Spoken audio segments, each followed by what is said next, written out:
All right, hey, it's June 22nd. Your Lake of the Ozarks fishing report brought to you by James and Denise Dale Guide Service, Crappie Bait Company. Um, well, the water's starting to heat up.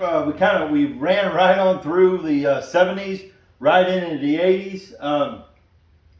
And I don't know, that happened about 2 weeks ago. I guess it seemed like we got up to 70s, low 70s. Then we kind of got a heat wave there for a while, several 90-degree days, and man, the water just shot right through the 70s, went right into the 80s, and it kind of, at least for us, it kind of took a lot of the shallow fish, and it shoved them way out deep, went way out on points, and they went real deep, at least for us, 20 to 26 foot, which is kind of early for this kind of, this time of year. Usually we have a post spawn and they kind of, settle in 15, 18 foot and get on them drops, but they kind of ran right on out, probably to the water that's just a little bit more stable temperature, didn't rise real fast or drop real fast. So, now the last few days,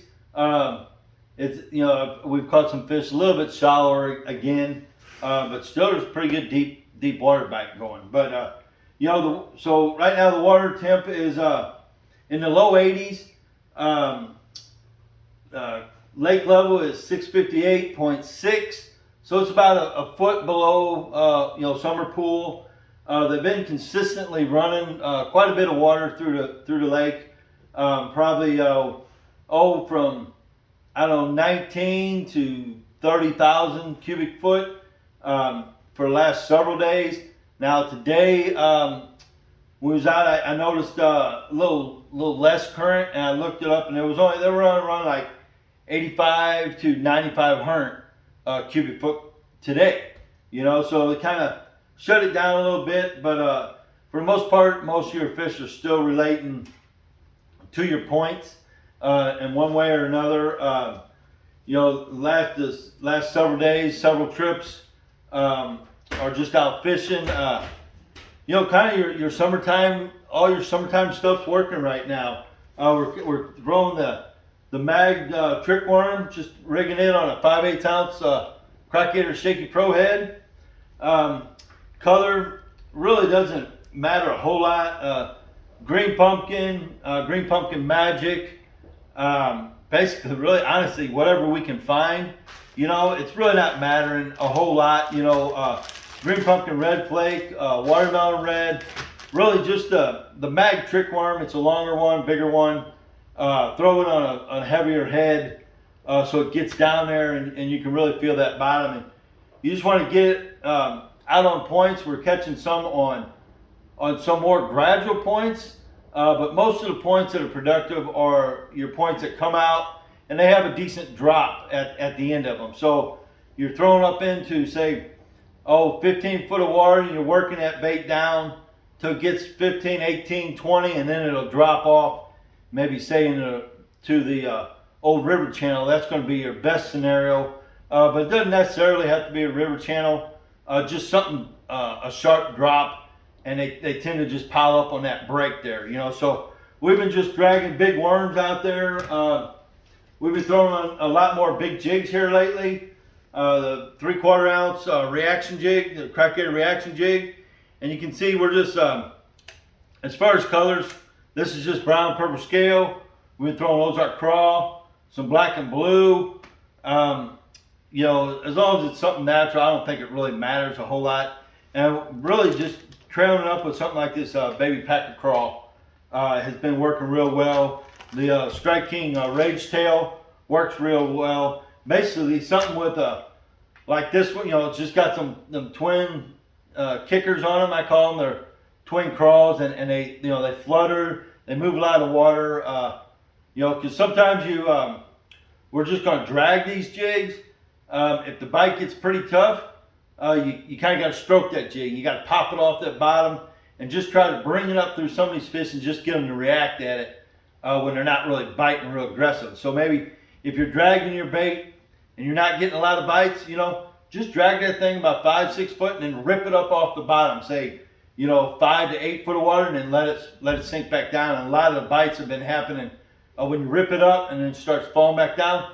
They'll pop it real hard. So, you know, might be something you try if you're not getting bites by just dragging it. The swim bait came on pretty good. It's kind of fizzled off a little bit here the last week or so. This is just the Zoom 5-inch swimmer. Probably my favorite one. There's a lot of different swim baits out there. I'm sure they all have their purpose and they all work. But I'm just rigging it on a 3/4 ounce head with a good big exposed hook. You know, a 7'2" rod with usually 17-pound test on it. And just throwing it out there.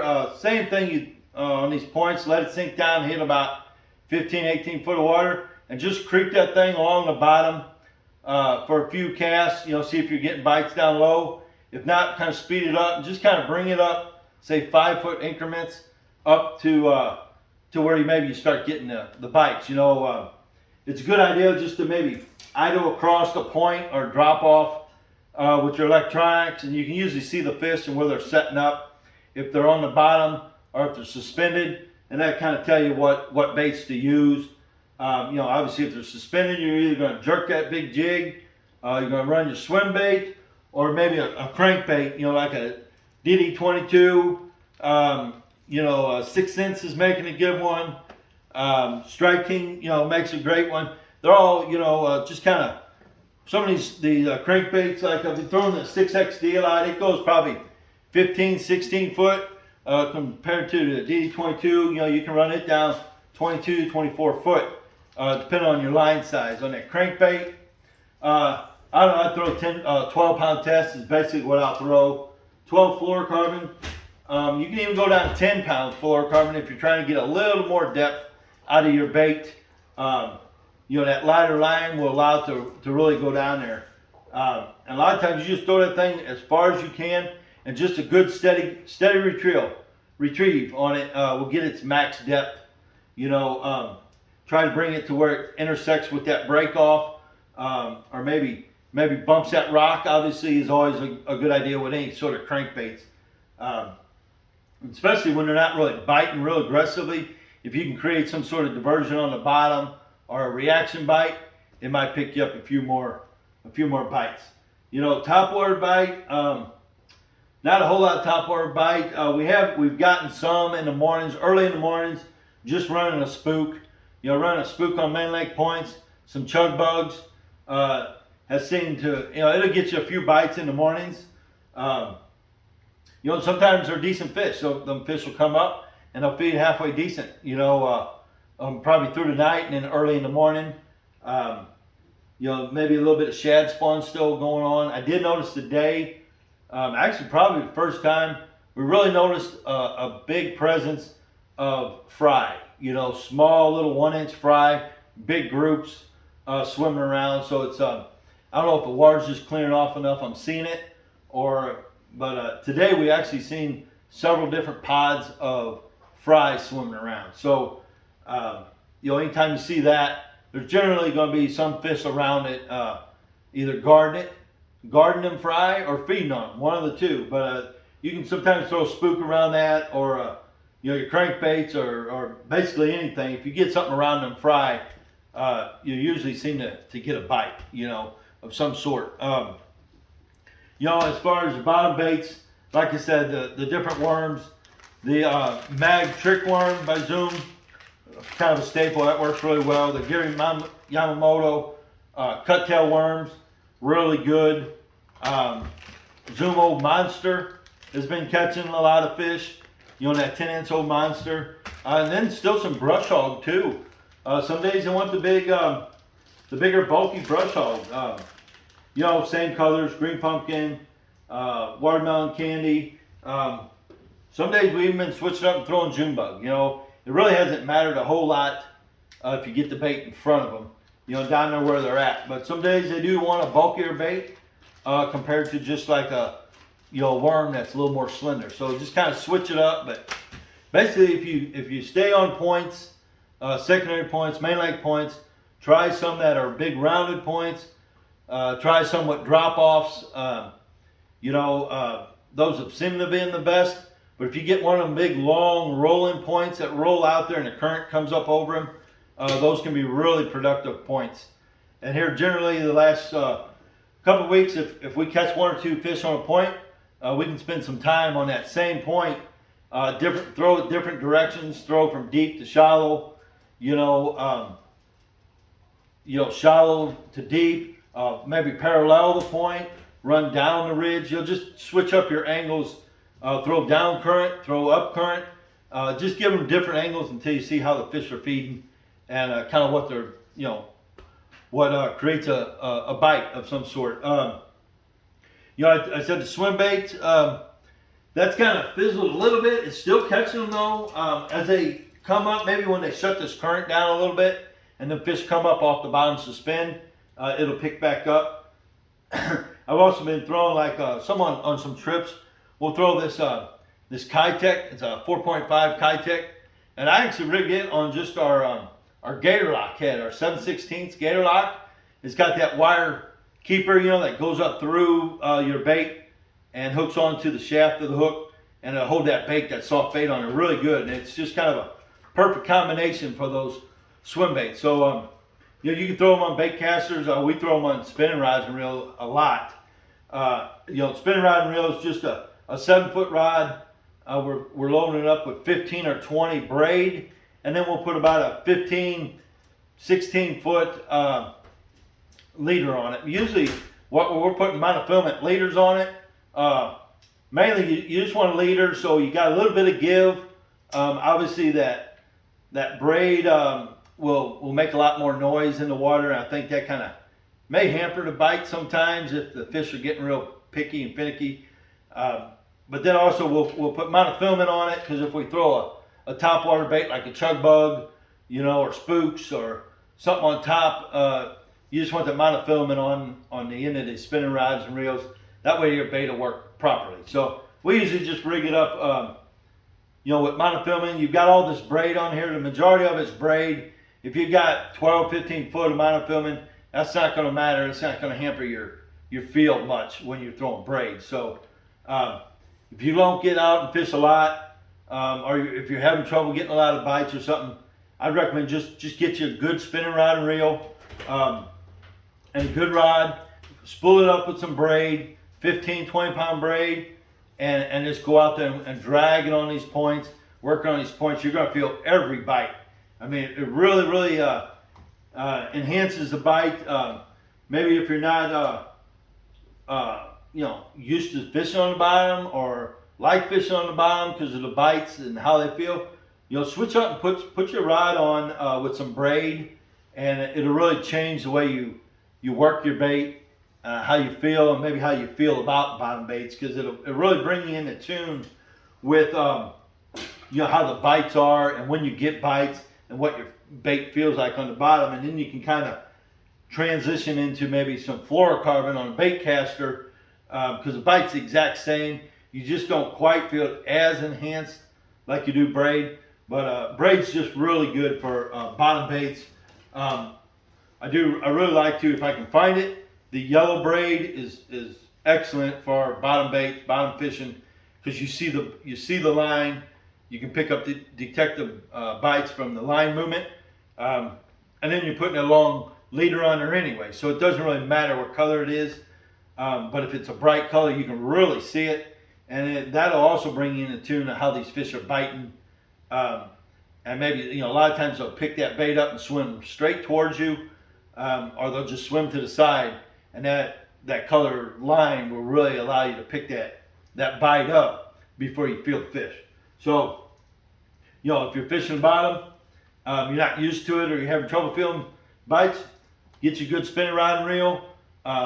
These Lou's Orange Crush, I don't know if you can beat them for the money, but they work real good, real durable rod and reel. The braid, I usually use like Power Pro. I have real good luck with it, but there's several brands out there. Honestly, I'm not sure there's a whole lot of difference in the braid brands. I can't really see a lot of different manufacturers, but that's something you just kind of test on your own and see if you have good luck with it. And basically what you're looking for is something that's limber, that doesn't coil up, It doesn't, feel just real, I don't know, wiry, I guess would be you just want something limber so it casts easy, gets to the bottom, you can see it and feel it, so maybe try different braids if you're going to get into braid. I know some guys use it a lot at night fishing. They'll throw a braid on their bait casters.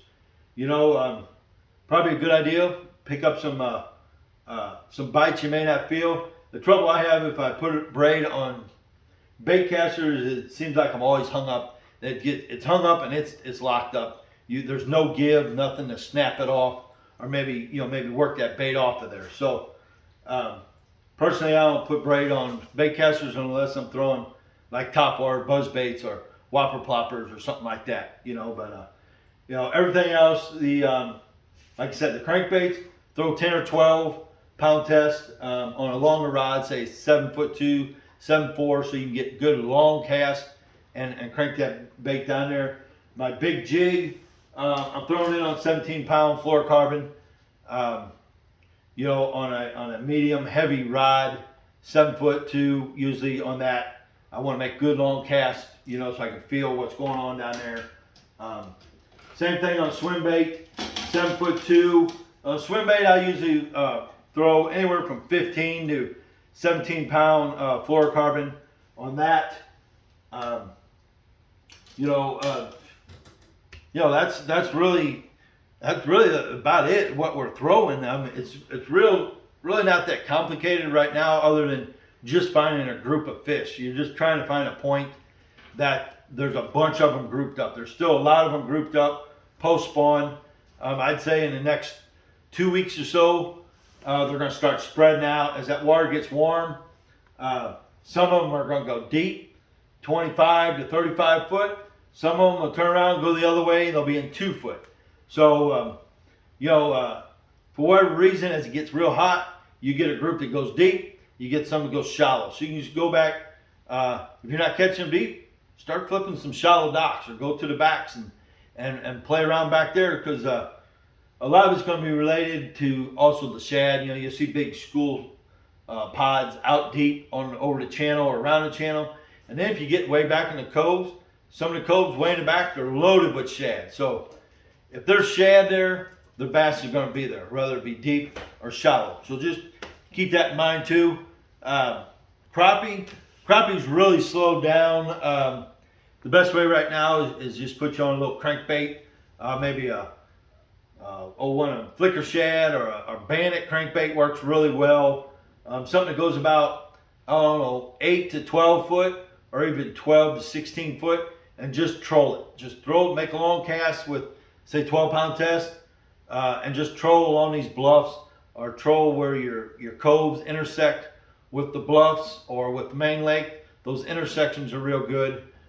Just watch your electronics, pick up a school of crappie, see how deep they are to kind of determine what depth crankbait you want to throw. But that's probably the best way to catch crappie right now and throughout the summer is just trolling a crankbait. You can catch them shooting main lake docks. We're still throwing that little easy swimmer that Kitech makes, that little 3-inch.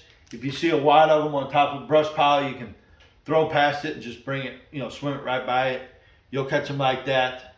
Crappie are just kind of spread out, and it ain't going to be long, and the bass are going to be doing the exact thing. They'll be settling in the brush piles, getting out deep on those big rock piles, those odd rock piles that you'll find. Or like I said, they'll go in the backs and they'll get underneath them shallow docks. So, it ain't going to change for another couple weeks anyways. But it's fishing's been real good. There ain't a whole lot else I can tell you. Your spoons will start working here pretty soon. If you find a big pile of fish, sit on top of them with the spoon. Drop shot's going to work for those. That's more of a finesse deal, but you can catch a lot of fish doing either one of them. The drop shot, you catch a lot of fish. Or at least we catch a lot. We just don't really catch a lot of size. I know some other guys do, but it's something. It's really easy bait to throw. The drop shot is. Rig it up with. I don't have them out here, but you just rig that. You tie your hook on there about, I don't know, I usually do about 2 foot, tie it up on your line, and then put your weight on the bottom, usually a 1/4 to 3/8 ounce weight on the bottom, so you got your weight, and you come up about 2 foot, you got your hook, and then your little worm, usually a 4-inch worm, and throw it out there. You can bounce it on the bottom, and that worm's up there suspended, or you can sit right on top of fish and just vertically fish them. So you catch a lot of fish doing that, but like I said, a lot of them are just kind of small fish. So other than that, guys, it's busy down here. It's busy during the week, but we're out. We've been out every day on trips and stuff, and we get out early. We're usually off the water by 10 or 11. Every once in a while we'll push it, if it's cloudy or rainy or something, and the boat traffic don't get bad and the fish keep biting, we'll stay out there. So other than that, when you come down, just be careful, enjoy yourself, and good luck fishing.